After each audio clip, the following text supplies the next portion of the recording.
बहुत बहुत स्वागत करती हूँ आज के इस सत्र में आप सभी का।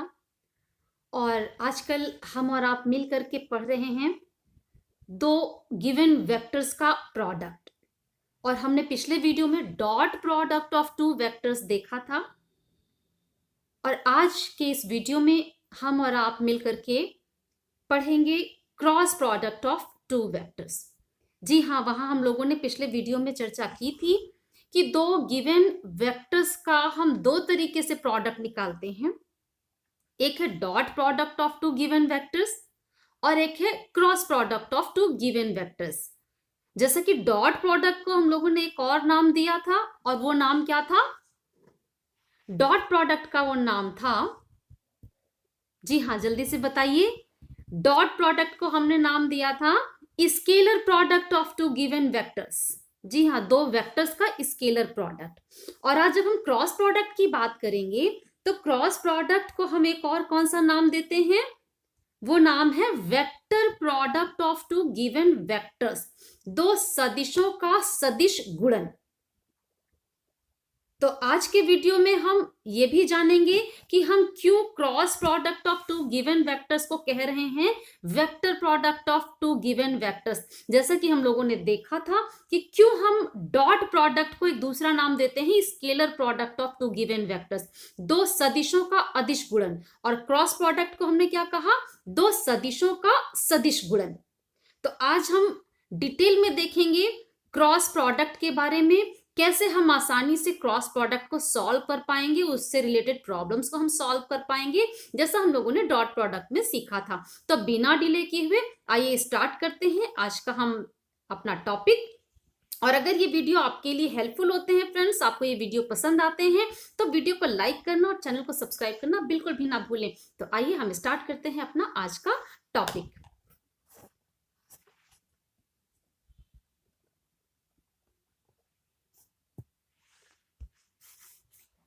फ्रेंड्स, हमें आज पढ़ना है यहां पर क्रॉस प्रोडक्ट और वेक्टर मल्टीप्लिकेशन, या इसे हम vector product of two vectors भी कह सकते हैं। तो यहां देखिए, ये है हमारे पास क्रॉस प्रोडक्ट और वेक्टर मल्टीप्लिकेशन, या इसे कह दे vector product of two vectors, यानी दो सदिशों का सदिश गुणन। तो सबसे पहले तो हम ये देख लें कि क्या है vector product of two vectors. यहां देखिए फ्रेंड्स, ये आप देख पा रहे हैं A क्रॉस B। आप अच्छे से पहचान रहे होंगे कि जब हम लोग यहां लिख रहे हैं A और इसके ऊपर हमने एरो लगा दिया, तो जैसे ही हम एरो लगाते हैं तो ये बन जाता है आपका वेक्टर। इसी तरीके से यहां पर हम लोगों ने A को रिप्रेजेंट किया है और B को रिप्रेजेंट किया है, यानी A और B दोनों क्या हैं? दो वेक्टर्स हैं। अब हमें इन दोनों वेक्टर्स का प्रोडक्ट लेना है, मल्टीप्लिकेशन करना है इन दोनों वेक्टर्स का। और कैसा मल्टीप्लिकेशन करना है? हमें करना है vector product of these two given vectors. A और B दो सदिश हैं, यानी A और B दो वेक्टर्स हैं, और इनके बीच का एंगल है थीटा। एंगल कैसे हम डिसाइड करते हैं, ये पिछले डॉट प्रोडक्ट वाले वीडियो में भी हमने देखा, और इससे पहले भी वीडियोस में हमने जहां वेक्टर डिस्कस किया था वहां भी हमने देखा था कि हम दो वेक्टर्स के बीच का एंगल कैसे डिसाइड करते हैं। यहां तो हम क्रॉस प्रोडक्ट के बारे में देखेंगे। तो फ्रेंड्स, आप देख पा रहे हैं यहां पर कि A cross B, vector A cross vector B हम कर रहे हैं, vector A cross vector B, ऐसा सिंबल आप यहां पर देख रहे हैं। और जब इसको हम सॉल्व करते हैं तो किसके बराबर आ रहा है? ये आ रहा है magnitude of vector A into magnitude of vector B, परिमाण। यानी वेक्टर A है, इसका एक डायरेक्शन होगा और एक मैग्नीट्यूड होगा। तो मैग्नीट्यूड हमें लेना है सिर्फ वेक्टर ए का, तो हम उसे ए कहेंगे। और इसके साथ जब डायरेक्शन भी लेते हैं, यानी यूनिट वेक्टर ए जब लेते हैं, तब ये दोनों मिल करके बनाता है वेक्टर ए। तो वेक्टर ए का मैग्नीट्यूड हमने बिना एरो वाले ए से रिप्रेजेंट किया हुआ है। इसी तरीके से वेक्टर बी का मैग्नीट्यूड हमने बिना एरो वाले बी से रिप्रेजेंट कर दिया है। तो अब आप अच्छे से देखते ही समझ गए होंगे कि vector A cross vector B का वैल्यू कितना आता है, ए बी साइन थीटा। ये तो मैग्नीट्यूड आया। इस क्रॉस प्रोडक्ट का जो मैग्नीट्यूड आ रहा है वो magnitude of A into magnitude of B into sine theta. और थीटा क्या है, वेक्टर ए और वेक्टर बी के बीच का एंगल है। साथ ही यहां आप देख रहे हैं कि ए बी साइन थीटा के साथ में एक हमने लिखा हुआ है यूनिट वेक्टर एन। आप पहचानते होंगे कि किसी भी सिंबल के ऊपर, मान लीजिए ए के ऊपर हम ऐसा कैप लगाते हैं तो इसका मतलब क्या है, यूनिट वेक्टर। इसी तरीके से हमने यहां पर एन के ऊपर जब कैप पहनाई तो वो एक यूनिट वेक्टर को शो कर रहा है। ये आप समझ गए होंगे। तो ये एन, जो यूनिट वेक्टर एन हमने लिया, ये किस चीज का सिंबल है, ये डायरेक्शन दिखा रहा है ए क्रॉस बी की। जो ए क्रॉस बी हमने यहाँ पे लिया हुआ है, vector A cross vector B, यानी इस क्रॉस प्रोडक्ट का रिजल्टेंट जो आता है उसका मैग्नीट्यूड है ए बी साइन थीटा और डायरेक्शन है यूनिट वेक्टर ए। इसका मतलब क्या हुआ, ए क्रॉस बी यानी ए और बी वेक्टर का जो क्रॉस प्रोडक्ट है उसमें मैग्नीट्यूड और डायरेक्शन दोनों ही होंगे। मैग्नीट्यूड है ए बी साइन थीटा और डायरेक्शन है यूनिट वेक्टर एन। और ये यूनिट वेक्टर एन जो हमने लिया है ये किस डायरेक्शन में होगा, तो एन क्या है, N is a unit vector perpendicular to the plane of A and B. देखिए, जब दो वेक्टर्स हम लेते हैं, ए और बी वेक्टर है, तो दो वेक्टर मिल करके एक प्लेन बना सकते हैं। कोई भी दो डायरेक्शन मिलती है, जब तीन डायरेक्शन मिलती है तो वॉल्यूम में कन्वर्ट कर सकते हैं। जब दो डायरेक्शन मिलती हैं तो वो एक प्लेन को रिप्रेजेंट करती हैं। इसी तरीके से यहां अगर वेक्टर ए और वेक्टर बी हम ले रहे हैं तो दो डायरेक्शन यानी ए की डायरेक्शन और बी की डायरेक्शन मिल करके एक प्लेन बनाएंगे।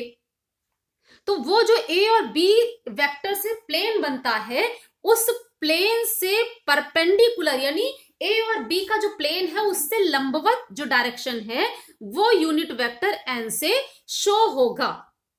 इसीलिए यहां हमने क्या रिप्रेजेंट किया है, N is a unit vector perpendicular to the plane of A and B.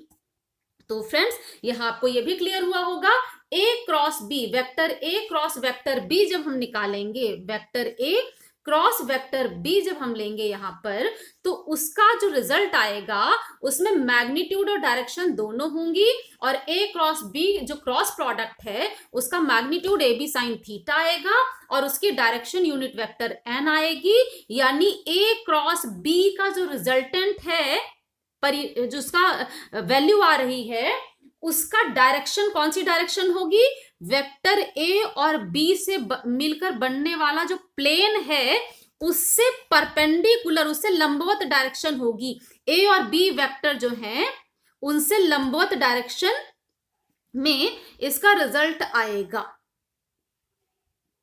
तो आपको समझ में आ गया कि क्रॉस प्रोडक्ट का मैग्नीट्यूड कितना होगा और डायरेक्शन कितनी होगी। यहां देखिए हमने क्या कहा, ए और बी वेक्टर हैं, इन दो वेक्टर्स से मिलकर के एक प्लेन बनेगा और उस प्लेन से परपेंडिकुलर लंबवत डायरेक्शन होगी ए क्रॉस बी जो क्रॉस प्रोडक्ट है उसकी डायरेक्शन। तो यहां लंबवत का जो हम बात करेंगे तो अभी जब आप उसको सोचेंगे बैठकर तो एक आपके दिमाग में क्वेश्चन जरूर आएगा। और वो क्वेश्चन कौन सा होगा फ्रेंड्स, तो क्वेश्चन देखिए ये होगा कि मान लीजिए हम ये जो मोबाइल का ये प्लेन है ना, इसमें हम एक वेक्टर और किसी और डायरेक्शन में दूसरा वेक्टर माने और वो दोनों मिल करके ये वाला प्लेन बना रहे हैं। अब अगर हम कहें कि इस प्लेन से परपेंडिकुलर डायरेक्शन होगा ए क्रॉस बी, यानी जो क्रॉस प्रोडक्ट है वेक्टर ए और वेक्टर बी का, उस क्रॉस प्रोडक्ट की डायरेक्शन इस प्लेन से परपेंडिकुलर होगी। तो क्वेश्चन क्या उठेगा, क्वेश्चन ये आ सकता है कि वो परपेंडिकुलर, देखिए इस प्लेन से ये जो पेन लगाया हमने ये भी परपेंडिकुलर है, और अगर हम इस पेन को इधर लगा दें तो वो भी परपेंडिकुलर है। अब क्वेश्चन आपके सामने क्या आएगा कि ए क्रॉस बी, जो क्रॉस प्रोडक्ट हमने लिया वो इस डायरेक्शन में परपेंडिकुलर होगा या कि इस डायरेक्शन में परपेंडिकुलर होगा। तो फ्रेंड्स, इस डायरेक्शन को हम डिसाइड कैसे करेंगे, इस पर भी हम डिटेल में चर्चा करेंगे, लेकिन उसे हम थोड़ा सा आगे चलकर चर्चा करेंगे। जो यहां हमने आपको बताया है इसको आप अपने दिमाग में रखिएगा कि जो ए और बी वेक्टर हमने सेलेक्ट किए हैं, जिसका हम क्रॉस प्रोडक्ट ले रहे हैं, वो मिलकर के एक प्लेन बनाएंगे और उस प्लेन के से परपेंडिकुलर ए क्रॉस बी की डायरेक्शन होगी, यानी ये जो ए और बी का क्रॉस प्रोडक्ट है उसकी डायरेक्शन ए और बी से मिलकर बनने वाले प्लेन से परपेंडिकुलर होगी। लेकिन हमने यहां आपको बताया कि परपेंडिकुलर की दो डायरेक्शन पॉसिबल है, तो अब कौन सी वाली होगी, यानी क्लियरली एग्जैक्ट क्या डायरेक्शन होगी ए क्रॉस बी की, vector A cross vector B की, तो वो हम आगे डिस्कस करेंगे। अभी हम यहां देखेंगे कि जब हमने ये समझ लिया कि क्रॉस प्रोडक्ट क्या है, तो प्रॉपर्टीज क्या क्या इस पे हम लगा सकते हैं, इसकी कौन कौन सी प्रॉपर्टीज हैं जिससे हम यूज कर सकते हैं, हमें वो भी यहाँ पे देख लेना चाहिए। तो अभी हम यहाँ पर अपने आप को प्रॉपर्टीज पर ही फोकस करने वाले हैं। तो properties of vector product, friends सबसे पहली प्रॉपर्टी तो आप देख करके ही समझ जा रहे होंगे, क्योंकि हमने डॉट प्रोडक्ट में भी तो ऐसा ही डिस्कस किया था। डॉट प्रोडक्ट में हमने क्या देखा था कि हमने अगर लिया था vector A dot vector B, तो इसे हम vector B dot vector A भी लिख सकते थे, क्योंकि ये दोनों रिजल्ट बराबर ही आ रहे थे। लेकिन फ्रेंड्स यहां देखिए A cross B is equal to minus of B cross A है, that means A cross B और बी क्रॉस ए इक्वल नहीं है, बराबर नहीं है। तो अगर हम इनके ऑर्डर को इंटरचेंज करते थे और ऑर्डर बदल देने पर, यानी ए की जगह बी और बी की जगह ए अगर हम लिखते हैं और ऑर्डर बदलने पर वैल्यू ना बदले, जैसा कि इस डॉट प्रोडक्ट के केस में आप देख रहे हैं कि दोनों ही केस में सेम वैल्यू है, तो हम कहते हैं कि क्रम विनिमय का नियम लागू हो रहा है, यानी कम्यूटेशन लॉ होल्ड करता है। लेकिन अगर ये दोनों रिजल्ट बराबर नहीं आते हैं फ्रेंड्स, तो हम क्या कहेंगे कि क्रम विनिमय लागू नहीं हो रहा है। यानी कि अब अगर हम इस केस में देखेंगे क्रॉस प्रोडक्ट में, तो यहाँ पर क्रम विनिमय लागू नहीं हो रहा है, बल्कि ये एंटी कम्यूटेटिव हो गया है, क्योंकि यहाँ पे माइनस साइन जब लग गया तो माइनस लगने का मतलब क्या है कि कम्यूटेशन लॉ तो होल्ड नहीं कर रहा, लेकिन ये एंटी कम्यूटेटिव है। तो आपको ये इसकी प्रॉपर्टी याद रखनी होगी कि a cross b is equal to minus of b cross a। जैसे ही हम a और b के ऑर्डर को, यानी a की जगह b और b की जगह a रखेंगे, तो यहां पर माइनस साइन आ जाएगा। अब फ्रेंड्स हम आते हैं सेकंड प्रॉपर्टी पर। तो ये तो बिल्कुल वैसा ही है जैसा आपने डॉट प्रोडक्ट में देखा था, वहां पर भी डिस्ट्रीब्यूशन लॉ होल्ड करता था, वितरण का नियम लागू होता था। यहां पर भी देखिए, यहां पर भी डिस्ट्रीब्यूशन लॉ लागू हो रहा है। अगर हम ए का क्रॉस प्रोडक्ट ले रहे हैं किसके साथ, बी प्लस सी, यानी बी और सी दो वेक्टर हैं, vector B plus vector C के साथ हमने ए का क्रॉस प्रोडक्ट लिया है यहां पर। तो जैसे ही हम ये क्रॉस प्रोडक्ट ले रहे हैं, आप देख पा रहे होंगे यहां पर कि ये किसके इक्वल है, ए क्रॉस बी, यानी vector A cross vector B plus vector A cross vector C. यानी अगर यहां देखें तो ये ए को हमने इस बी के साथ भी क्रॉस प्रोडक्ट ले लिया फर्स्ट स्टेप में, और फिर प्लस का निशान, इस ए को सी के साथ भी क्रॉस प्रोडक्ट हमने ले लिया है। इसका मतलब क्या है, ब्रैकेट खुलते ही जो b प्लस सी का, vector b plus vector C का ब्रैकेट है, जैसे ही हम ब्रैकेट ओपन करते हैं, ए जो है बी के साथ भी मल्टीप्लाई क्रॉस प्रोडक्ट हो गया और वेक्टर ए का वेक्टर सी के साथ भी क्रॉस प्रोडक्ट हो जा रहा है, वही इसका रिजल्ट आ रहा है। तो इसको हम सीधे से क्या कह सकते हैं कि ए जो है वेक्टर ए बी पर और सी पर डिस्ट्रीब्यूट हो गया, दोनों पर इक्वली क्रॉस प्रोडक्ट दो उसका आ गया है। इस लॉ को हम कहते हैं डिस्ट्रीब्यूशन लॉ, जो कि वेक्टर प्रोडक्ट के केस में भी, vector product of two vectors के केस में भी होल्ड कर रहा है, लागू हो रहा है। तो फ्रेंड्स हम अगले इसके प्रॉपर्टी पर चलते हैं। आप सेकंड प्रॉपर्टी भी समझ चुके हैं।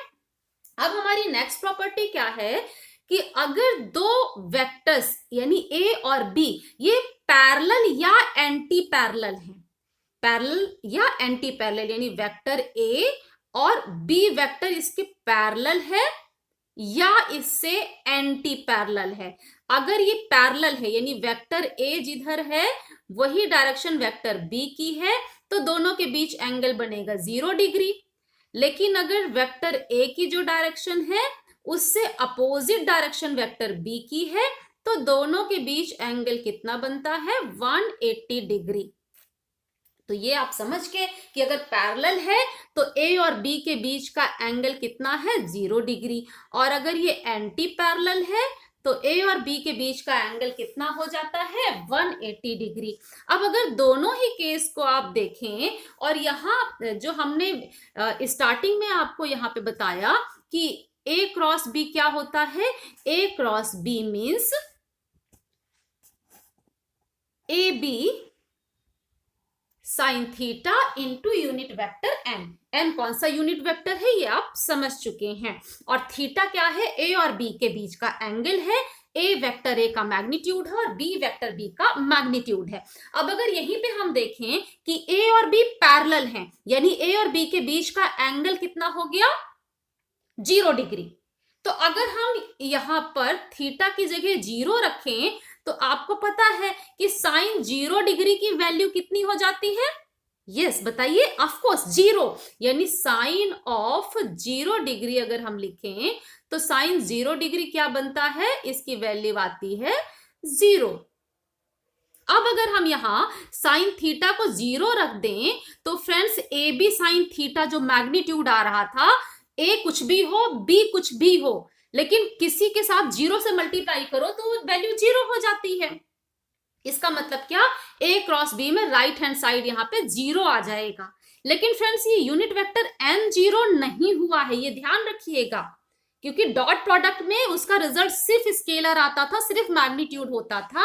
लेकिन यहाँ पर जो रिजल्ट आ रहा है वहां ए बी साइन थीटा के साथ यूनिट वेक्टर n भी है। तो ए बी साइन थीटा तो यहाँ 0 हो गया अगर दोनों वेक्टर पैरेलल हैं, ए और बी जो वेक्टर्स हैं वो पैरेलल हैं, तो उसका जो क्रॉस प्रोडक्ट है उसका रिजल्ट में मैग्नीट्यूड तो 0 आ गया, लेकिन यूनिट वेक्टर n बचा रह जा रहा है। अब वो वेक्टर जिसका मैग्नीट्यूड तो 0 हो लेकिन उसकी डायरेक्शन हो, तो उसे हम क्या कहते हैं, उसे हम कहते हैं 0 वेक्टर। इसीलिए आप यहां पे देखिए कि जो ए क्रॉस बी यहां पे निकाला, यानी पैरेलल वेक्टर हमने लिया, ए और बी को हमने पैरेलल वेक्टर कहा, उसका हमने ए बी साइन थीटा जब निकालेंगे तो ये मैग्नीट्यूड तो 0 आएगा, लेकिन यूनिट वेक्टर n बचा हुआ है, तो 0 मैग्नीट्यूड का वेक्टर बनेगा। ये इसका रिजल्ट जो राइट हैंड साइड पे है वो 0 मैग्नीट्यूड का वेक्टर बनेगा, 0 वेक्टर जिसे आप कह सकते हैं नल वेक्टर कह सकते हैं, और उसे हम 0 के ऊपर एरो लगा करके शो करते हैं नल वेक्टर, जिसका मैग्नीट्यूड 0 है पर डायरेक्शन है।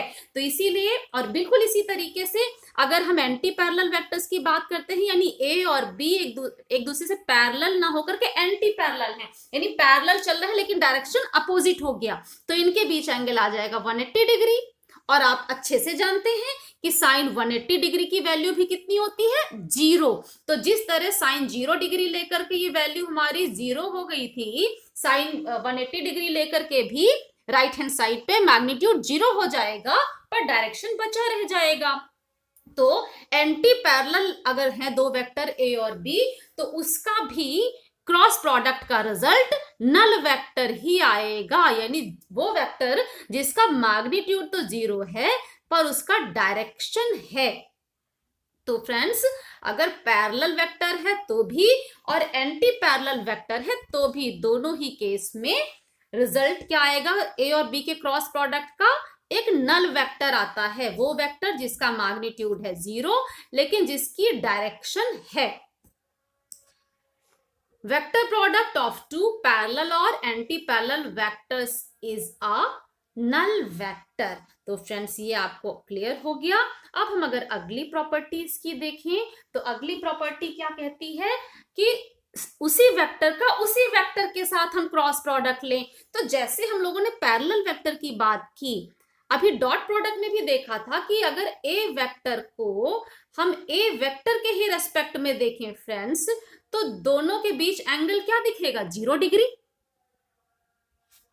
तो बिल्कुल जैसे हम लोगों ने पैरेलल वेक्टर के केस को अभी हैंडल किया है, वैसे ही सेम वेक्टर का यानी उसी वेक्टर का उसी वेक्टर के साथ भी हम क्रॉस प्रोडक्ट देख सकते हैं। यानी इसी फॉर्मूले में b की जगह हम a रख दें तो यहां पर भी जो b का मैग्नीट्यूड है उसकी जगह a का मैग्नीट्यूड आ जाएगा। और साइन 0 डिग्री, साइन 0 की वैल्यू 0 होती है, यानी a इंटू साइन 0 डिग्री क्या वैल्यू आएगी, जी हाँ 0। लेकिन डायरेक्शन 0 नहीं होगा, जैसे कि पैरेलल वेक्टर में नहीं हो रहा था। यानी सेम वेक्टर का उसी वेक्टर के साथ जब क्रॉस प्रोडक्ट निकालेंगे तो वो भी एक नल वेक्टर आएगा, वो वेक्टर जिसका परिमाण मैग्नीट्यूड तो 0 है लेकिन डायरेक्शन उसकी 0 नहीं है, डायरेक्शन उसमें एब्सेंट नहीं है, यानी वो स्केलर नहीं है, वेक्टर है लेकिन 0 मैग्नीट्यूड का वेक्टर होगा। तो फ्रेंड्स, सेम वेक्टर का उसी वेक्टर के साथ अगर हम क्रॉस प्रोडक्ट लेंगे तो क्या आता है, नल वेक्टर। तो ये चीज भी आपको क्लियर हो गई है। अगली प्रॉपर्टी क्या कह रही है, अगली प्रॉपर्टी आपकी कह रही है कि magnitude of the vector product of two mutually perpendicular vectors. हमने पैरेलल वेक्टर की बात की, अभी हम किस वेक्टर की बात कर रहे हैं, वो दो वेक्टर जो एक दूसरे से परपेंडिकुलर हैं, लंबवत हैं। यानी ए और बी अगर हम वेक्टर ले रहे हैं, ये अगर परपेंडिकुलर है एक दूसरे से तो इनके बीच का एंगल कितना आएगा, जी बिल्कुल सही बता रहे हैं आप, 90 डिग्री आएगा इनके बीच का एंगल। अब अगर हम आपसे कहें ए और बी का क्रॉस प्रोडक्ट निकालिए, तो फ्रेंड्स अभी जो क्रॉस प्रोडक्ट आपने पढ़ा उसको जल्दी से सॉल्व करके बताइए तो कितना आना चाहिए। यानी हमें निकालना क्या है, ए क्रॉस बी, और जब इसको आप निकालेंगे तो ये होना चाहिए magnitude of A into magnitude of B into sine of 90 degree. ये तो आ गया magnitude A cross B vector का, लेकिन यहां साथ में एक यूनिट वेक्टर भी तो लिखना है जो डायरेक्शन बताएगा इस ए क्रॉस बी का। अब साइन 90 डिग्री की वैल्यू क्या होती है, जल्दी से बताएं। यस, बिल्कुल सही, साइन 90 डिग्री की वैल्यू होती है 1। तो अगर साइन 90 की जगह आप यहां पर 1 रखें तो राइट हैंड साइड में आपको क्या मिलेगा, A cross B vector A cross vector B is equal to A B into unit vector N. और अभी हमने स्टार्टिंग में क्या कहा था, ये यूनिट वेक्टर एन क्या होगा, ए और बी वेक्टर से जो प्लेन बनता है उससे परपेंडिकुलर। लेकिन परपेंडिकुलर की भी 2 डायरेक्शन थी जिसको हमने क्या कहा कि हम आगे डिस्कस करेंगे। तो अभी हम इस एन को तो डिसाइड नहीं कर पा रहे हैं, तो हम थोड़ी देर के लिए अगर डायरेक्शन को इग्नोर करें, यानी हम सिर्फ ए क्रॉस बी का मैग्नीट्यूड निकालना चाहें, तो ये साइन 90 डिग्री तो 1 हो जाएगा, यानी इसका मैग्नीट्यूड, इसका परिमाण जो रिजल्ट आया है वो magnitude of A into magnitude of B, यानी सिर्फ ए बी आएगा। और ये बात भी आप अच्छे से जानते हैं कि किसी वेक्टर, और नहीं जानते हैं फ्रेंड्स तो इसी चैनल पर दूसरे वीडियोस हैं, आप उन वीडियोस पर जाइए और उससे थोड़ा सा समझ लीजिए कि किस तरीके से हम गिवन वेक्टर के मैग्नीट्यूड को रिप्रेजेंट करते हैं। यानी वेक्टर ए का अगर हम आपसे कहें मैग्नीट्यूड लिखिए, तो आपने अगर उस वीडियो को पढ़ा है तो आप जानते हैं कि वेक्टर ए पर अगर मोड लगा दें, यानी इसके दोनों साइड ये लाइन खींच देते हैं, इसको कहते हैं मोड। इस तरीके से हम वेक्टर ए के मैग्नीट्यूड को रिप्रेजेंट करते हैं। या फिर वेक्टर ए के मैग्नीट्यूड को हम ऐसे रिप्रेजेंट कर सकते हैं, सिंपल, बिना एरो, ऊपर बिना एरो लगाए ए लिख दें। दोनों तरीके हैं, ये भी और ये भी, ये वेक्टर ए के मैग्नीट्यूड को रिप्रेजेंट करने का। तो यहां पर देखिए, जब ए क्रॉस बी हमने लिया है, यानी vector A cross vector B हमने यहां पर लिया है और मोड इसके दोनों तरफ लगा दिया है, तो इसका मतलब क्या हुआ, ए और बी वेक्टर का क्रॉस प्रोडक्ट जो लिया उसका मैग्नीट्यूड हम यहां पर ले रहे हैं। यानी क्रॉस प्रोडक्ट की डायरेक्शन को हमने यहां पर इग्नोर कर दिया है। और यही वजह है कि यहां पर देखिए राइट हैंड साइड में हमने यूनिट वेक्टर एन नहीं लिखा है। तो इस वजह से ए और बी जो वेक्टर है उसके क्रॉस प्रोडक्ट का जो रिजल्ट है उसका मैग्नीट्यूड यानी परिमाण, वो magnitude A into magnitude B ये आएगा, जिसमें हमने अभी डायरेक्शन नहीं दिखाया है। तो परपेंडिकुलर दो वेक्टर्स हैं ए और बी, उनके क्रॉस प्रोडक्ट का मैग्नीट्यूड कितना आएगा, दोनों वेक्टर्स का जो मैग्नीट्यूड है, क्रॉस प्रोडक्ट का मैग्नीट्यूड कितना आएगा, इस क्रॉस प्रोडक्ट का जो मैग्नीट्यूड है वो कितना आएगा, वेक्टर ए और बी, वेक्टर बी दोनों के मैग्नीट्यूड को अलग अलग निकालिए और मल्टीप्लाई कर दीजिए, वही क्रॉस प्रोडक्ट का मैग्नीट्यूड होगा। अगर दोनों वेक्टर परपेंडिकुलर हैं तो, हमेशा नहीं होगा, ये ध्यान रखिएगा, सिर्फ उसी केस में ये होगा जब ए और बी दोनों परपेंडिकुलर वेक्टर हैं, उस केस में। अब फ्रेंड्स, हम एक स्टेप और आगे चलते हैं और अगला स्टेप इसलिए भी बहुत ज्यादा इंपॉर्टेंट है क्योंकि जब हम क्रॉस प्रोडक्ट को सॉल्व करने की टेक्निक सीखेंगे, हम कैसे क्रॉस प्रोडक्ट पे बेस्ड प्रॉब्लम्स को सॉल्व करें, तो उसमें भी हमें ये अगली जो प्रॉपर्टी हम लोग डिस्कस करने जा रहे हैं इसको यूज करना होगा, इसलिए भी ये अगली प्रॉपर्टी इंपॉर्टेंट है। और अगली प्रॉपर्टी क्या है, vector product of orthogonal unit vectors. और ऑर्थोगोनल यूनिट वेक्टर्स आप समझते हैं, वेक्टर आई जे के, डॉट प्रोडक्ट के केस में भी हम लोगों ने इसकी चर्चा की है। वेक्टर आई, वेक्टर जे, वेक्टर के, यूनिट वेक्टर आई, यूनिट वेक्टर जे, यूनिट वेक्टर के, तीनों के ऊपर देखिए कैप लगा हुआ आपको दिख रहा है, तो जाहिर सी बात है ये यूनिट वेक्टर हैं। और ये आई जे के यूनिट वेक्टर ये ऑर्थोगोनल यूनिट वेक्टर्स हैं, क्योंकि आई वेक्टर, यूनिट वेक्टर आई, यूनिट वेक्टर जे, यूनिट वेक्टर के, ये तीनों एक दूसरे से परपेंडिकुलर होते हैं। और हमने डॉट प्रोडक्ट में भी आपको बताया है कि आई क्या है, एक्स डायरेक्शन में, एक्स एक्सिस के डायरेक्शन में यूनिट वेक्टर है, जे वाई एक्सिस के डायरेक्शन में यूनिट वेक्टर है और के जेड एक्सिस के डायरेक्शन में यूनिट वेक्टर है। तो friends, vector product of orthogonal unit vectors यानी आई जे के जो यूनिट वेक्टर्स हैं, इनके आपस में एक दूसरे के साथ vector product, magnitude of each of the vectors I J and के, आप जानते हैं हम यहां पे डिस्कस करेंगे इन तीनों वेक्टर्स का, आई जे के जो यूनिट वेक्टर्स हैं इनका वेक्टर प्रोडक्ट को डिस्कस करेंगे कि क्या रिजल्ट देगा वो। तो यहां हमें यह भी पता होना चाहिए कि यूनिट वेक्टर आई, यूनिट वेक्टर जे, यूनिट वेक्टर के का मैग्नीट्यूड कितना होगा, जो पिछले वीडियो में भी आपने देखा था। क्योंकि यूनिट वेक्टर है तो मैग्नीट्यूड इनका 1 ही होगा। और ऑर्थोगोनल ये कहे जा रहे हैं, एक दूसरे से परपेंडिकुलर है, तो इनके किसी भी दो को आप सेलेक्ट करें तो उनके बीच का एंगल कितना आएगा, 90 डिग्री। यानी आई जे आपने लिया तो दोनों के बीच का एंगल कितना होगा, 90 डिग्री। आपने अगर जे के लिया तो दोनों के बीच का एंगल कितना होगा, 90 डिग्री।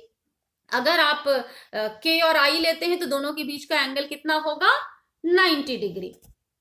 तो फ्रेंड्स, अगर हम ये तीनों जो हमने वेक्टर सेलेक्ट किए, यूनिट वेक्टर्स हमारे आई जे के, अब अगर हम इनके बीच क्रॉस प्रोडक्ट को डिस्कस करें तो बिल्कुल जैसे हमने ए क्रॉस बी का डिस्कस किया था क्रॉस प्रोडक्ट, बिल्कुल उसी फॉर्मूले को हम यूज करके यहाँ पर डिस्कस करेंगे।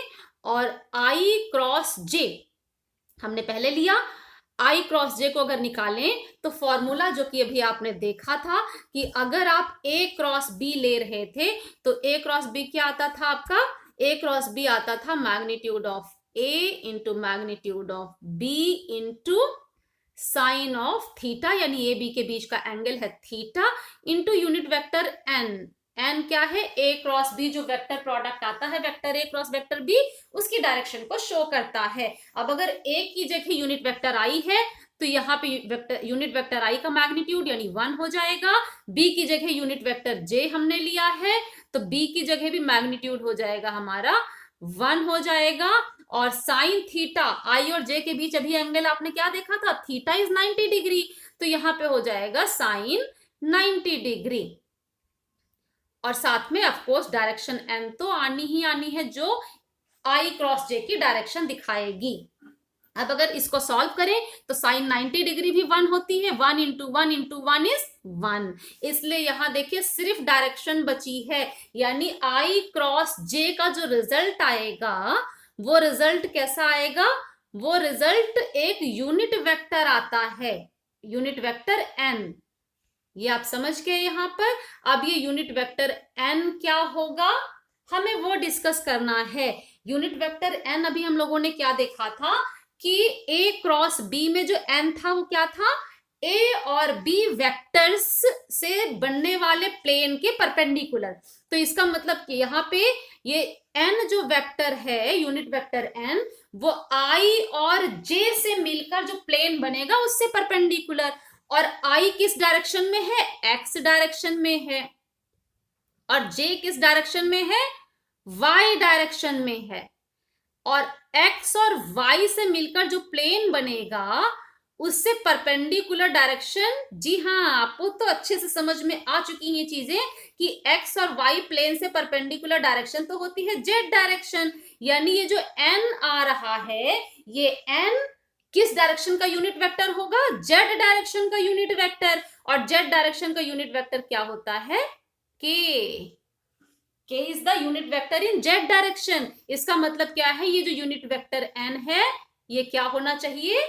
Unit vector K।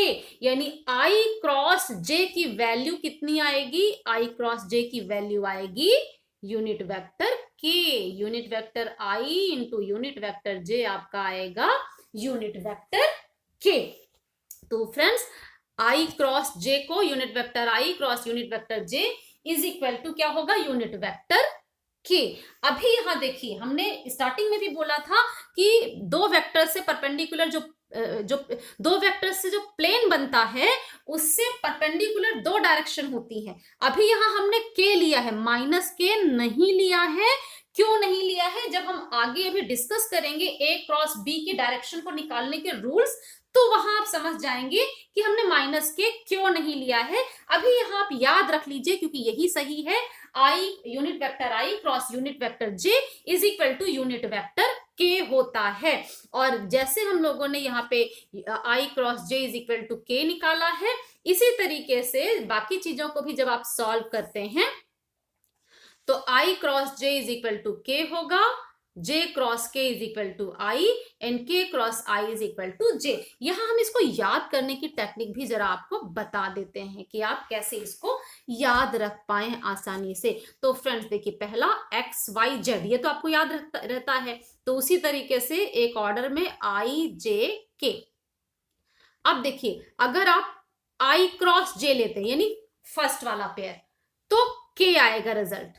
ठीक है, अब फर्स्ट आई को हटा दीजिए, आई क्रॉस जे इज के, जे क्रॉस के, तो के बाद क्या आता है? आई, तो जे क्रॉस के आई हो जाएगा। अब अगर जे को हटाएं तो के क्रॉस आई, तो उससे नेक्स्ट क्या है? जे। आप इस तरह से एक ऑर्डर बना करके इसको याद कर लीजिए, यानी फिर से देख लीजिए आप यहां पर एक बार, जिससे आपको याद रहे ये कि अगर हमने आई क्रॉस जे किया तो आई क्रॉस जे, उससे नेक्स्ट क्या है? के। आई क्रॉस जे की डायरेक्शन क्या होगी? के। अब आई को छोड़ दीजिए, जे क्रॉस के किया तो उससे अगला क्या है? आई, तो जे क्रॉस के की डायरेक्शन होगी आई। अब जे को छोड़ दें तो के क्रॉस आई की डायरेक्शन क्या होगी? उससे अगला जे। ठीक है, एक एक पीछे से छोड़ते जाएंगे। और अगर आई क्रॉस जे लिया है तो जो नेक्स्ट है वो डायरेक्शन होगा। फिर आई को छोड़ दीजिए तो जे क्रॉस के है तो नेक्स्ट डायरेक्शन क्या होगी? आई होगी। अब जे को छोड़ दीजिए तो के क्रॉस आई, तो आई से अगला वेक्टर क्या है, जे, वो डायरेक्शन देगा, यानी K cross I is equal to J होगा। अभी तक यहाँ माइनस नहीं लगा है, लेकिन हम लोगों ने जो अभी पढ़ा है, यानी ए क्रॉस बी है जो डायरेक्शन, तो बी क्रॉस ए उसका माइनस हो जाएगा। तो अब यहीं से देख लीजिए, अगला एक और स्टेप हमें याद रखना पड़ेगा, जे आई क्रॉस जे इज के, तो अगर जे क्रॉस आई करें तो ऑफकोर्स ये माइनस के आएगा। इसी तरह जे क्रॉस के इज आई, तो अगर के क्रॉस जे होगा तो ये माइनस आई आ जाएगा। के क्रॉस आई जे, तो अगर इसको हम अपोजिट करें यानी ऑर्डर बदल दें तो आई क्रॉस के हो जाएगा, इसकी वैल्यू आ जाएगी माइनस जे। तो फ्रेंड्स ये जो ऑर्थोगोनल वेक्टर्स हैं आई जे के, उनका आपने देख लिया कि किस तरीके से क्रॉस प्रोडक्ट आप निकालते हैं, और ये फॉर्मूला जो आपको याद रखना है ये भी हमने आपको बता दिया कि ये इंपॉर्टेंट फॉर्मूला है, आपको याद ही रखना होगा। फ्रेंड्स जैसे अभी आपने देखा था कि उसी वेक्टर का उसी वेक्टर के साथ अगर हम क्रॉस प्रोडक्ट लेते हैं तो क्या आता था, यानी ए का वेक्टर ए के साथ क्रॉस प्रोडक्ट अभी निकाला था हम लोगों ने, क्या आया था, जी हाँ, नल वेक्टर, यानी वो वेक्टर जिसका मैग्नीट्यूड 0 होगा, सिर्फ डायरेक्शन होगा, और उसे हम लोगों ने रिप्रेजेंट कैसे किया था, 0 के ऊपर एरो लगा करके। तो फ्रेंड्स बिल्कुल उसी तरीके से अगर हम यूनिट वेक्टर आई का यूनिट वेक्टर आई के साथ प्रोडक्ट लें, या जे का जे के साथ, या यूनिट वेक्टर के का यूनिट वेक्टर के साथ लें, तो वो भी नल वेक्टर या जीरो वेक्टर ही आएगा। ये प्रॉपर्टी भी आपको याद रखनी होगी, क्योंकि क्रॉस प्रोडक्ट के सोल्यूशन में हम इन सबको यूज करने वाले हैं, तो इसको आप अच्छे से याद रखिए। फ्रेंड्स आगे देखिए कि नेक्स्ट प्रॉपर्टी हमारी बिल्कुल उसी पे बेस्ड है, जिसपे बेस्ड हम कई सारे न्यूमेरिकल्स भी करते हैं, हमें पूछे जाते हैं एग्जाम में क्वेश्चन, और वो है दो वेक्टर हैं, ए वेक्टर और वेक्टर बी, उनका क्रॉस प्रोडक्ट हम कैसे निकालें। तो सबसे आसान तरीका जो क्रॉस प्रोडक्ट निकालने का होता है फ्रेंड्स, वो है डिटर्मिनेंट मेथड, यानी सारणिक विधि। तो यहां देखिए ए और बी दो वेक्टर्स हैं, यानी इनका क्रॉस प्रोडक्ट क्या है, ए क्रॉस बी।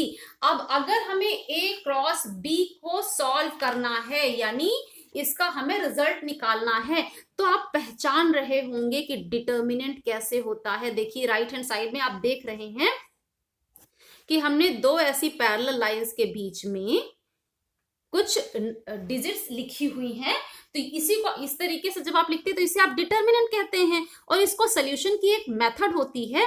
यहां देखिए 3 रोज है, 1 2 3, और इसी तरह 3 कॉलम्स हैं, 1 2 3, तो ये ऑर्डर 3 का डिटर्मिनेंट हो गया, तृतीय कोटि का ये डिटर्मिनेंट कहा जाएगा। और ऑर्डर 3 के डिटर्मिनेंट को सॉल्व करने की जो मेथड है वही हम यहाँ यूज करेंगे, जिससे बहुत जल्दी से बहुत आसानी से ये क्रॉस प्रोडक्ट सॉल्व हो जाएगा। अभी तो हम पहचाने कि हम ए क्रॉस बी को डिटर्मिनेंट की तरह कैसे लिखेंगे जिससे इसका सोल्यूशन आसान हो जाए। तो फ्रेंड्स वेक्टर ए को लिखने का जो हम इसे कंपोनेंट्स में इसे ब्रेक करके लिखते आए हैं, वेक्टर ए को 3 म्यूचुअली परपेंडिकुलर कंपोनेंट्स, यानी एक्स डायरेक्शन में कंपोनेंट, वाई डायरेक्शन में कंपोनेंट और जेड डायरेक्शन में कंपोनेंट। तो इसका एक्स डायरेक्शन का कंपोनेंट अगर हम ए एक्स लेते हैं तो इसके साथ डायरेक्शन आएगा I, X direction unit vector X direction में। फिर इसका वाई डायरेक्शन को कंपोनेंट हम ले लेते हैं ए वाई, तो इसके साथ बताइए क्या डायरेक्शन आना चाहिए वाई डायरेक्शन का यूनिट वेक्टर, जे, जी हाँ। फिर हम इसका थर्ड वाला कंपोनेंट लेते हैं, यानी जेड डायरेक्शन का कंपोनेंट, तो उसे हमने ए जेड से रिप्रेजेंट किया, और इसके साथ यूनिट वेक्टर क्या आएगा, यूनिट वेक्टर के। तो वेक्टर ए को हम इस तरीके से 3 कंपोनेंट, एक्स डायरेक्शन का कंपोनेंट, वाई डायरेक्शन का कंपोनेंट और जेड डायरेक्शन का कंपोनेंट, उसके फॉर्म में लिख सकते हैं। बिल्कुल इसी तरीके से हम बी वेक्टर को भी लिख सकते हैं, बी एक्स आई प्लस बी वाई जे प्लस बी जेड के, यानी वेक्टर बी को भी हम यहाँ पे लिखें तो वेक्टर बी भी हमारा क्या आ जाएगा, बी एक्स आई प्लस बी वाई जे प्लस बी जेड के। अब देखिए ए क्रॉस बी हमने निकालना है, तो ए क्रॉस बी को सॉल्व करने के लिए ए क्रॉस बी के बराबर का डिटर्मिनेंट क्या आएगा, सबसे पहले तो 3 डायरेक्शन दोनों वेक्टर्स में देखिए, यूनिट वेक्टर आई, यूनिट वेक्टर जे, यूनिट वेक्टर के। तो डिटर्मिनेंट की फर्स्ट रो में तो हमने देखिए 3 आई जे के लिखा। फिर यहाँ पहला वेक्टर है हमारा ए, इसलिए हमने अगली जो नेक्स्ट रो डाली वो वेक्टर ए के तीनों करस्पॉन्डिंग कंपोनेंट, यानी आई के नीचे ये ए एक्स कॉम्पोनेंट हमने लिखा, जे के नीचे हमने ए वाई कॉम्पोनेंट और के नीचे हमने ए जेड कॉम्पोनेंट लिखा। और यहाँ ए क्रॉस बी में अगला वेक्टर हमारा बी है, तो अगली लाइन में हमने आई के नीचे जो आई के साथ वाला बी का कॉम्पोनेंट है वो लिखा, जे के नीचे जो जे के साथ वाला कंपोनेंट है बी वाई वो लिखा, और के नीचे जो के साथ वाला कंपोनेंट है बी जेड हमने वो लिखा। जैसे ही हम ये लिखते हैं तो हमारा वो डिटर्मिनेंट आ जाता है जो ए क्रॉस बी को रिप्रेजेंट कर रहा है। हमें यहाँ पे वो डिटर्मिनेंट मिल गया जो ए क्रॉस बी को रिप्रेजेंट कर रहा है। अब अगर हम इस डिटर्मिनेंट को सॉल्व कर देंगे तो ए क्रॉस बी निकल जाएगा, और अभी हम उसका सोल्यूशन भी सीखने वाले हैं। पहले हम यहाँ पे नेक्स्ट प्रॉपर्टी देख लेते हैं कि अगली प्रॉपर्टी क्या है, फिर हम ये जो हमारी 8th नंबर की प्रॉपर्टी थी यानी A cross B vector A cross vector B is equal to a given determinant जो आप देख पा रहे हैं, इसको यूज करके हम सॉल्व करना सीखेंगे। यानी हम निकालना जो क्रॉस प्रोडक्ट है ए क्रॉस बी उसको सॉल्व करना, उसकी वैल्यू निकालना सीखेंगे। हमारे पास कुछ प्रॉपर्टी और बची है, हम उसको भी पहले डिस्कस कर लेते हैं। तो हमारी अगली प्रॉपर्टी क्या है फ्रेंड्स कि क्या हम क्रॉस प्रोडक्ट को यूज करते हुए दोनों वेक्टर्स यानी ए और बी वेक्टर का क्रॉस प्रोडक्ट हम निकाल रहे हैं, तो क्या हम क्रॉस प्रोडक्ट की प्रॉपर्टी से ए और बी के बीच का एंगल भी निकाल सकते हैं? जी हाँ, हम ए और बी के बीच का एंगल भी निकाल सकते हैं क्रॉस प्रोडक्ट को यूज करते हुए। अभी आपने क्या पढ़ा, vector A cross vector B is equal to A B sine theta into unit vector N. बिल्कुल उसी चीज को हम यहां पर यूज करने वाले हैं, यानी vector A cross vector B is equal to A यानी मैग्नीट्यूड ऑफ ए। और अभी हमने आपको बताया भी था कि ए के मैग्नीट्यूड को हम ऐसा भी लिख लेते हैं, ऐसा भी लिखा जा सकता है, कोई प्रॉब्लम नहीं, आप सिर्फ ए लिखें या ऐसा लिखें। इसी तरीके से मैग्नीट्यूड ऑफ वेक्टर बी जिसे भी हम सिर्फ बी लिख सकते हैं या हम ऐसा भी लिख सकते हैं, इनटू साइन ऑफ थीटा। और साइन थीटा क्या है, वेक्टर ए और वेक्टर बी के बीच का एंगल है। लेकिन यहां साथ में एक यूनिट वेक्टर एन हमें लिखना होता था जो ए क्रॉस बी की डायरेक्शन को बताता था। अभी हम ये यूनिट वेक्टर एन नहीं लिखना चाहते क्योंकि हम इस एंगल थीटा को निकालना चाहते हैं। तो अगर हमें डायरेक्शन नहीं लिखनी है तो हम क्या करें, लेफ्ट साइड से हमें सिर्फ मैग्नीट्यूड की बात करें, यानी ए क्रॉस बी जो हमने लिया vector A cross vector B उसका मोड लिखते, यानी मैग्नीट्यूड हम सिर्फ लें तो हमें राइट साइड में डायरेक्शन लिखने की जरूरत नहीं पड़ेगी। राइट साइड की डायरेक्शन हम हटा दें तो हमें magnitude of A cross B is equal to magnitude of A into magnitude of B into sine theta, जिसमें थीटा क्या है, वेक्टर ए और वेक्टर बी के बीच का एंगल है। तो अगर हमें ये मिल जाता है तो हम इस वैल्यू से यानी जो राइट साइड में देखिए हमें क्या करना है, हमें ये चीज मिल गई। तो जब हमें ये मिल गया, अब हम यहां से ये इस वैल्यू से डिवाइड कर दें दूसरी साइड तो साइन थीटा आ जाएगा। ये तो सिंपल सा सोल्यूशन है, यानी साइन थीटा जो एंगल निकालना है वेक्टर ए और वेक्टर बी के बीच का वो एंगल हमें मिल जाएगा। तो फ्रेंड्स आपको क्लियर हो गया कि sine theta is equal to this value divided by this value क्यों आया है, यही थीटा है वेक्टर ए और वेक्टर बी के बीच का एंगल। तो यहां हम क्रॉस प्रोडक्ट को वेक्टर ए और वेक्टर बी के बीच का एंगल निकालने के लिए भी यूज कर रहे हैं, यानी दो वेक्टर्स के बीच का एंगल निकाल सकते हैं, कितना कोण बन रहा है दो वेक्टर्स के बीच में। और यहां जो हम नेक्स्ट प्रॉपर्टी ले रहे हैं फ्रेंड्स तो वो ये है कि हम क्रॉस प्रोडक्ट की प्रॉपर्टी को यूज करके, क्रॉस प्रोडक्ट की ही प्रॉपर्टी को यूज करके जो वेक्टर प्रोडक्ट से जो हमारे पास दो वेक्टर्स हैं उनका जो हम वेक्टर प्रोडक्ट ले रहे हैं उससे हम एक गिवन प्लेन से परपेंडिकुलर डायरेक्शन भी निकाल सकते हैं. We can get unit vector perpendicular to the plane of two vectors. कोई दो वेक्टर हैं, वेक्टर ए और वेक्टर बी, कोई भी हो सकते हैं, ये मिलकर के एक प्लेन बना रहे हैं. इस प्लेन से परपेंडिकुलर डायरेक्शन आपको निकालनी है.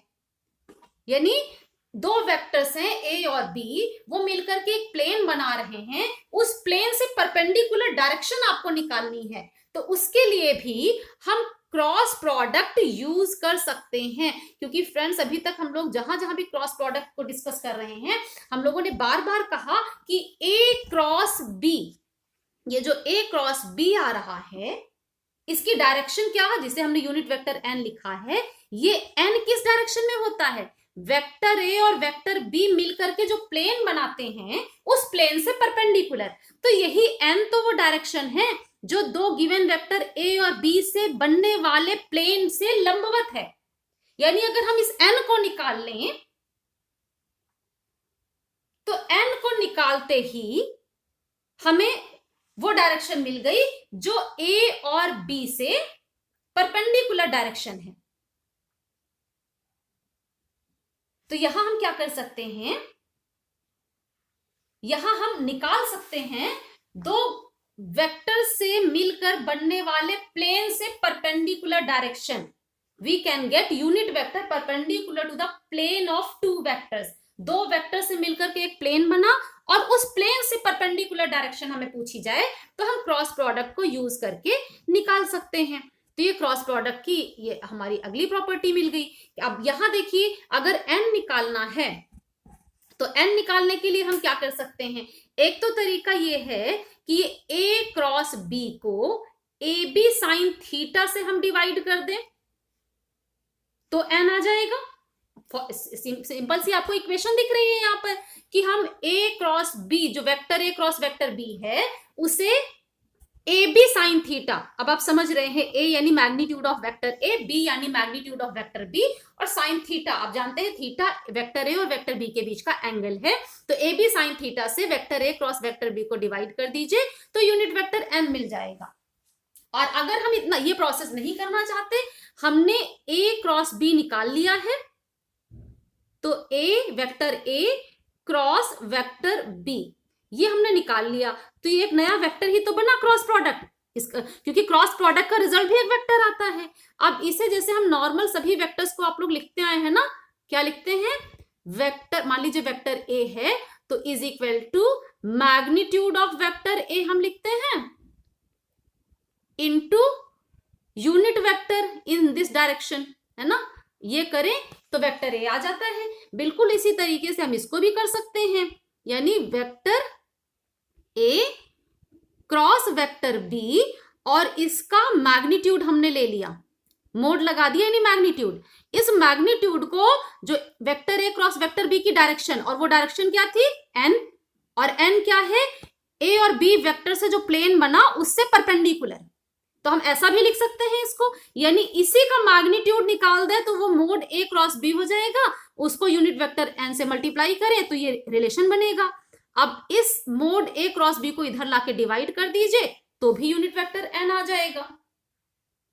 उसी चीज को यहां हमने दिखाया है कि ये ए और बी वेक्टर से जो प्लेन बनता है उससे परपेंडिकुलर डायरेक्शन यानी यूनिट वेक्टर एन, उसको हम इस तरीके से वेक्टर ए और वेक्टर बी के क्रॉस प्रोडक्ट से निकाल सकते हैं. ए और बी के क्रॉस प्रोडक्ट को क्रॉस प्रोडक्ट के मैग्नीट्यूड से डिवाइड कर दीजिए तो वो वेक्टर हमें मिलेगा जो वेक्टर ए और वेक्टर बी से बनने वाले प्लेन के परपेंडिकुलर है, यानी यूनिट वेक्टर ए. तो फ्रेंड्स ये तो प्रॉपर्टीज थी क्रॉस प्रोडक्ट की, और अब हम उस पॉइंट पे चलते हैं जिसकी आप बड़ी देर से वेट कर रहे हैं, और वो पॉइंट क्या है कि कैसे हम क्रॉस प्रोडक्ट को सॉल्व करेंगे. तो बस सेकंड्स में आप उसको सॉल्व कर सकते हैं, आपके लिए बहुत ही आसान बात है इसको सॉल्व करना. डिटर्मिनेंट मेथड अभी हमने आपको दिखाया भी था, इसकी जो प्रॉपर्टी में आपने देखा था 8th नंबर की प्रॉपर्टी आपने देखी थी, वहां आपने देखा कि किस तरीके से और कैसे लिखना है, मैंने आपको वो भी एक्सप्लेन किया था कि A क्रॉस B को हम किस तरीके से डिटर्मिनेंट फॉर्म में लिख सकते हैं। तो फ्रेंड्स, जो आपने वहां पे देखा था उसी प्रॉपर्टी को हम यूज करेंगे और डिटर्मिनेंट फॉर्म से हम यहाँ पे सीखेंगे कि कैसे हम बहुत तेजी से क्रॉस प्रोडक्ट का सॉल्यूशन निकाल सकते हैं, कैसे हम इस तरीके की प्रॉब्लम सॉल्व कर सकते हैं। तो फ्रेंड्स, हमने इसके लिए यहाँ पे प्रॉब्लम क्या लिया है, prove that the vectors a is equal to this vector and b is equal to this vector are parallel. हमें प्रूव करना है ये दोनों वेक्टर पैरेलल हैं। तो एक साथ हमने ऐसा प्रॉब्लम लिया है कि आप 2-3 तरीके की प्रॉब्लम यहाँ पे सॉल्व करना सीख जाएं। 2 वेक्टर्स लिए गए और प्रूव करना है कि ये दोनों वेक्टर पैरेलल हैं। तो फ्रेंड्स, अभी आपने थोड़ी देर पहले जब हम लोग प्रॉपर्टीज डिस्कस कर रहे थे तो वहां हमने क्या देखा था कि अगर 2 पैरेलल वेक्टर्स हैं, यानी ए और बी पैरेलल हैं, तो उनका क्रॉस प्रोडक्ट एक नल वेक्टर आता था। यानी ए क्रॉस बी अगर हम सॉल्व करके निकालेंगे और ए और बी पैरेलल वेक्टर अगर हैं, तो यहाँ पे ये मैग्नीट्यूड 0 आना चाहिए, वैल्यू 0 आएगी, डायरेक्शन उसकी बनी रहती है, मैग्नीट्यूड 0 हो जाता है, यानी एक नल वेक्टर आना चाहिए। यानी अगर ए क्रॉस बी का रिजल्ट एक नल वेक्टर आ जाए तो ये प्रूव हो जाएगा कि ए और बी पैरेलल वेक्टर हैं। तो एक तो इस तरीके की प्रॉब्लम सॉल्व करना यहां से आप सीख जा रहे हैं, और दूसरी चीज, इसको प्रूव करने का तरीका क्या है कि हम निकालेंगे ए और बी का क्रॉस प्रोडक्ट, उसी को तो नल वेक्टर हमें दिखाना है। तो कैसे क्रॉस प्रोडक्ट निकालेंगे हम वो भी साथ में सीख लेंगे।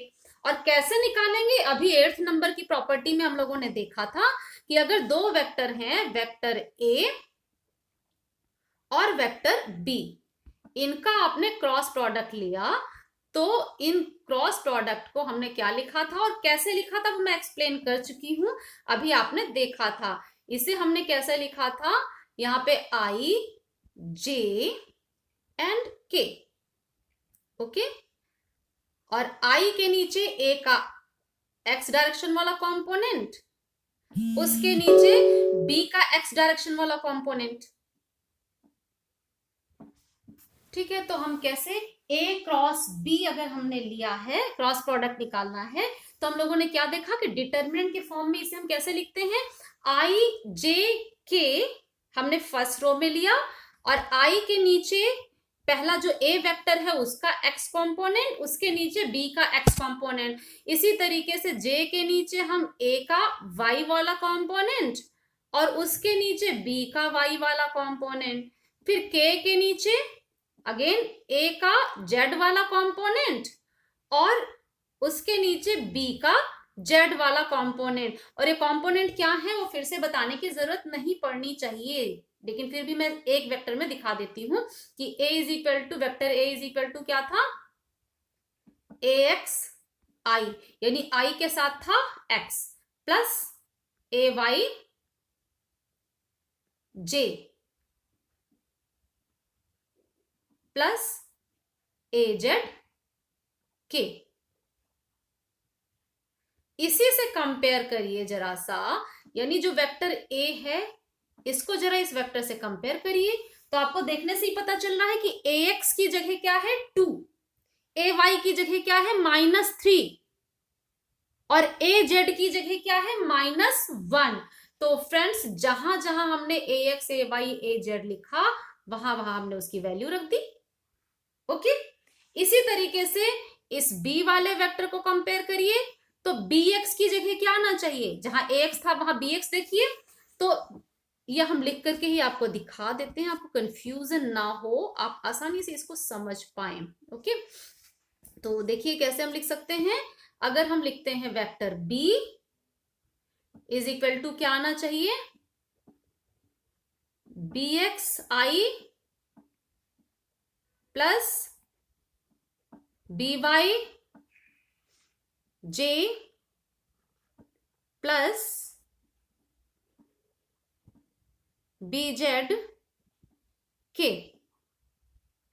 ओके। अब कंपेयर करिए जरा इसको, इस बी वाले वेक्टर से, तो बी एक्स की जगह -6, बी वाई की जगह 9 और बी जेड की जगह 3। ओके, अब आप समझ गए ये हमने कैसा डिटर्मिनेंट लिया। अब इसको सॉल्व करने के तरीके पे आते हैं। यहां तक आपको कोई प्रॉब्लम नहीं है कि हमने किस तरीके से ये वैल्यूज यहां पर रखी हैं। ओके, अब देखिए हम कैसे इसको सॉल्व करते हैं। तो फ्रेंड्स, सॉल्व करने में डिटर्मिनेंट अगर आपने पढ़ी है तो बहुत अच्छा, यहाँ पर हम आपको शॉर्ट में बताएंगे भी। आप याद रखिएगा कि आई जे के 3 है, तो यहां पर प्लस साइन याद कर लीजिए, प्लस माइनस प्लस, ये साइन याद कर लीजिए। इसी साइन के साथ में, यानी आई को हम यहां पे प्लस साइन के साथ लेंगे, ठीक है।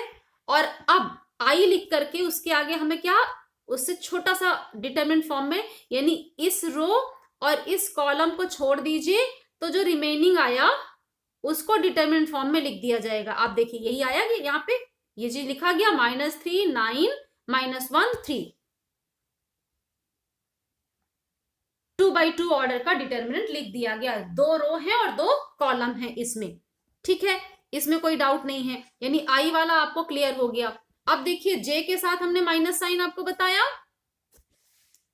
यहां पे प्लस माइनस प्लस, तो अब जे के साथ माइनस साइन यानी -j, और इस रो और जे वाले कॉलम को छोड़ दीजिए, तो रिमेनिंग से एक शॉर्ट जो डिटरमिनेंट बनेगा वो क्या बनेगा, 2 -6 -1 3। देखिए वही लिखा गया, -j के साथ में शॉर्ट डिटरमिनेंट आ गया। ओके, तो ये जे वाला भी आपको क्लियर हो गया। अब हम के वाले पे आते हैं। तो हमने प्लस माइनस प्लस आपको बताया सिंबल, यहाँ पे प्लस माइनस प्लस, यानी के को भी हम प्लस सिंबल से लेंगे, और जिस रो पे है के उस रो को छोड़ दें, जिस कॉलम पे है उस कॉलम को छोड़ दें, तो प्लस साइन के साथ में यहां देखिए ये शॉर्ट डिटरमिनेंट 2 -6 और -3 9, ये डिटरमिनेंट बन गया। तो ये कैसे लिखा गया, प्लस माइनस प्लस। ये जरूर याद रखिएगा, इस साइन को नहीं छोड़ना है, अगर इसको छोड़ देंगे तो रिजल्ट गलत हो जाएगा। तो फ्रेंड्स, अब देखिए इसमें हम क्या करेंगे, अब इसको सॉल्व करना है।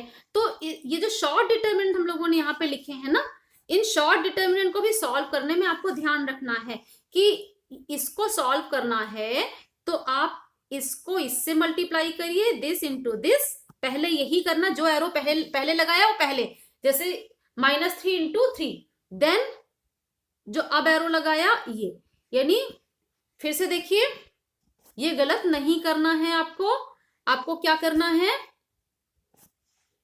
पहले ये एरो दिस इंटू दिस, इस मल्टीप्लीकेशन को फिर माइनस दिस इंटू दिस। और अलजेब्रा में जो हम प्लस माइनस को ध्यान में रखते हैं वो हमें ध्यान रखना ही रखना होगा।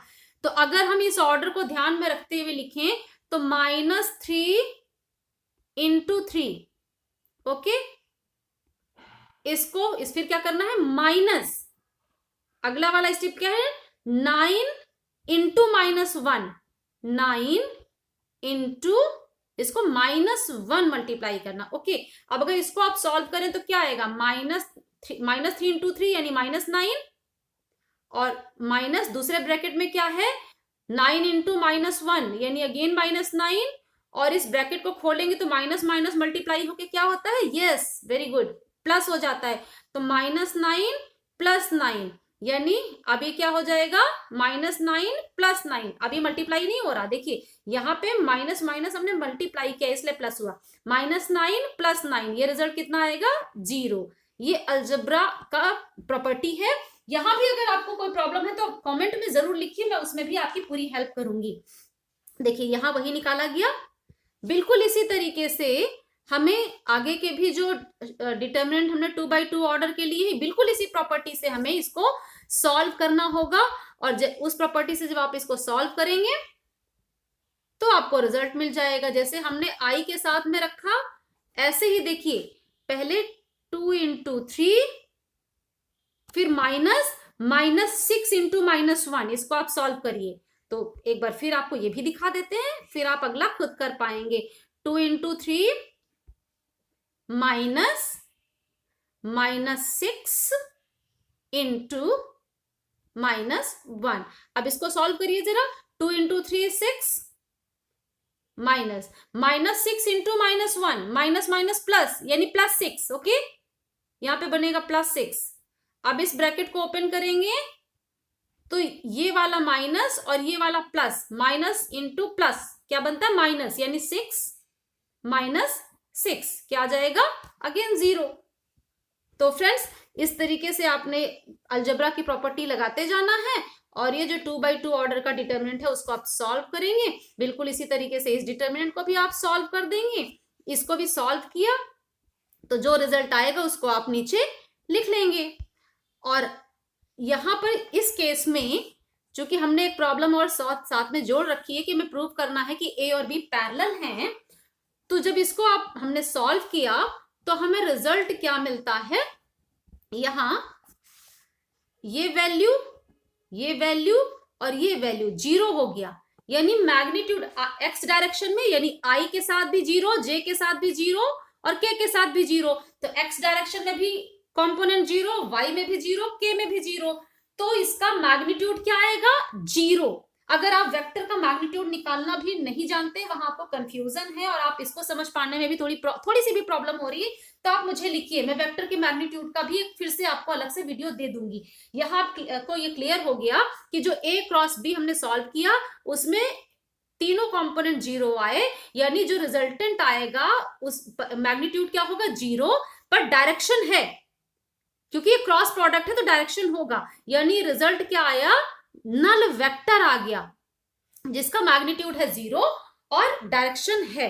तो ए क्रॉस बी जो हमने निकाला उसका जब जो रिजल्ट आया वो नल वेक्टर आया, ये प्रूफ कर देता है कि ए और बी पैरेलल वेक्टर्स हैं, जो कि अभी हम लोगों ने पिछली प्रॉपर्टी में, प्रॉपर्टी नंबर 3 में देखा था कि अगर दो वेक्टर्स का क्रॉस प्रोडक्ट 0 आता है तो वो पैरेलल या एंटी पैरेलल होंगे।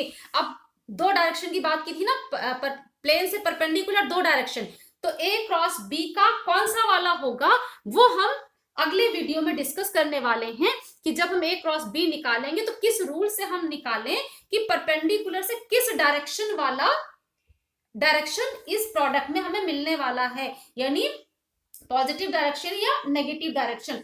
तो जो वेक्टर प्रोडक्ट है, दो वेक्टर्स का वेक्टर प्रोडक्ट की डायरेक्शन हम किस रूल से डिसाइड करेंगे, उसके लिए और कुछ और जानकारी के लिए फ्रेंड्स आगे के वीडियोस देखते रहिए। आज के वीडियो में इतना ही, और इसके बेस पर जो प्रॉब्लम एग्जाम में आती है उसको आप सॉल्व करिए। आपको कोई प्रॉब्लम होती है तो आप मुझे लिखिए, कमेंट में डालिए, मैं आपकी प्रॉब्लम सॉल्व करने की पूरी कोशिश करूंगी। आज के वीडियो के लिए इतना ही। आगे की जानकारी के लिए हमारे साथ बने रहिए और आज हमारे साथ रुकने के लिए बहुत बहुत धन्यवाद। Thank you.